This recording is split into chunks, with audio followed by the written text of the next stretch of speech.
तो इस रिपोर्ट के जरिए हमने आपको समझाने और दिखाने की कोशिश की कि ये ONOE यानी वन नेशन वन इलेक्शन का फॉर्मूला क्या है और इसके क्या क्या पक्ष और विपक्ष हैं। लेकिन सिर्फ रिपोर्ट से काम नहीं चलता है, आप जानते हैं ना, हम डिटेल में विस्तार से चर्चा करते हैं। और चर्चा करने के लिए बेहद खास मेहमानों को खास पैनल मेरे साथ जुड़ चुका है। तारुफ में आपका एक एक करके कराता हूं। मेरे साथ डॉक्टर मोहम्मद अमीन जुड़ रहे हैं, फॉर्मर ज्वाइंट डायरेक्टर हैं इलेक्शन कमीशन के। सर स्वागत आपका। मेरे साथ डॉक्टर अमित चांदना जुड़ रहे हैं, शिक्षाविद हैं। डॉक्टर अमित स्वागत आपका। साथ ही साथ सुनील कुमार डे चर्चा का हिस्सा है, सामाजिक कार्यकर्ता है, सामाजिक चिंतन है। डे साहब स्वागत आपका।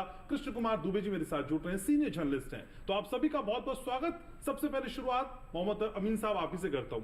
सर, इस विचार को जो हम पिछले कुछ समय से ज्यादा सुनने लगे हैं, हालांकि विचार इतना नया नहीं है, चर्चा होती रही है, लेकिन सर इसकी व्यवहारिकता को देख के, इसकी फिजिबिलिटी को देख के क्या आप कहते हैं, कितना आसान या फिर कितना मुश्किल होगा? शुरुआत से अगर शुरू करें। देखिए, जैसा कि अभी आपने स्टोरी दिखलाई और उसमें बताया गया कि 1952 से लेकर 1967 तक देश की संसदीय चुनाव और असेंबली के एक साथ हुआ करते थे। सबने भी देखा है, हमने अपने बचपन में भी देखा है कि एक हम अपनी दादी जी के साथ जाया करते थे, देखते थे एक पोलिंग स्टेशन के अंदर 2 डब्बे रखे हुए थे, एक पार्लियामेंट मेंबर के लिए, एक असेंबली के लिए हुआ करता था। ये 2 डब्बे रखे जाया करते थे, एक वोटर आता था, 2 जगह वोट डाल के चला जाता था और सारा स्टाफ वगैरह वही होता था। लेकिन आपने देखा होगा कि कुछ समय से जो सरकारें थी वो गिरी और उसकी वजह से राष्ट्रपति शासन लगा, फिर कुछ समय के बाद वहाँ पर चुनाव कराए जाने लगे। तो इस तरह से सिस्टम एक डिस्टर्ब हो गया।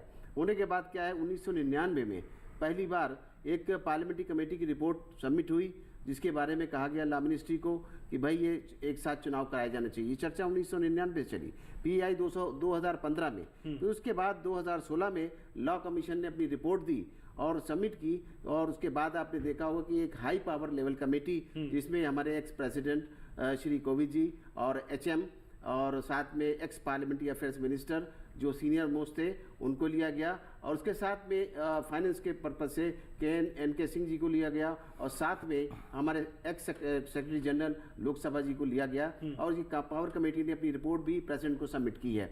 मैं समझता हूँ कि ये चुनाव जो है ये एक साथ देश में कराने से बहुत बड़ी व्यवस्था जो है कंट्रोल में आती है। आपने देखा होगा हर 5 साल में, हर साल 5 साल में तो चुनाव होते हैं हर स्टेट वाइज, लेकिन हर साल अब ये चुनावी प्रक्रिया इलेक्शन कमीशन को करनी पड़ती है। उसमें आप देखिए मॉडल कोड ऑफ कंडक्ट लगता है, जिसमें 50 से 60 दिन यानी 40 दिन तो इलेक्शन कमीशन के होते हैं, 50 से 60 प्रक्रिया पूरे होने में होते हैं। तो कहीं ना कहीं तो हमारे जो देश की जो प्रोग्रेस है वो रुक रही है, और उसके साथ में खर्चे भी अलग अलग हो रहे हैं। ये एक बहुत बड़ा सोचने का विषय है। हमारे देश के नागरिकों को चाहिए, जो हमारे स्टेक होल्डर्स। लेकिन अमीन साहब, क्या ये वन नेशन वन इलेक्शन का फॉर्मूला हमारे उस विचार से रिलेट करता है जिससे हम संघवाद कहते हैं, फेडरलिज्म कहते हैं? क्योंकि हमने तो शुरू से यही पढ़ा है, यही समझा है, संविधान में भी यही इसका वर्णन है कि देखिए राज्यों के संघ के तौर पे भारत को हम देखते आए, जहां पे संघ का विचार इतना हावी हो, संघवाद का विचार इतना हावी हो, वहां इस तरह की व्यवस्था आपको लगता है कि हो पाएगी?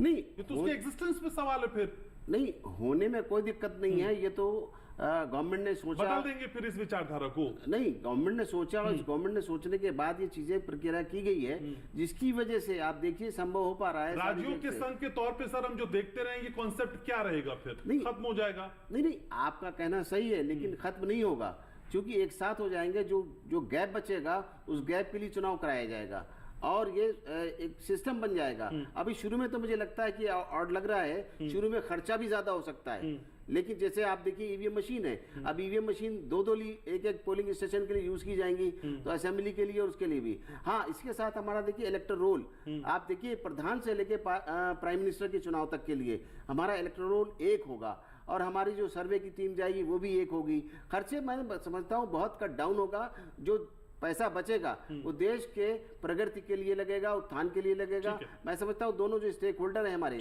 नंबर 1 नहीं, मैं बता दूं, इसमें जो हमारे पार्टी के लोग हैं ये भी इलेक्शन कमीशन के स्टेक होल्डर है। सेकंड चीज वोटर्स, तो वोटर्स को भी समझना होगा और पार्टियों को भी समझना होगा और देश की व्यवस्था में साथ आना होगा। ठीक है, चर्चा की शुरुआत रफ्ता रफ्ता सारे बिंदुओं पे बात करेंगे, लेकिन डॉक्टर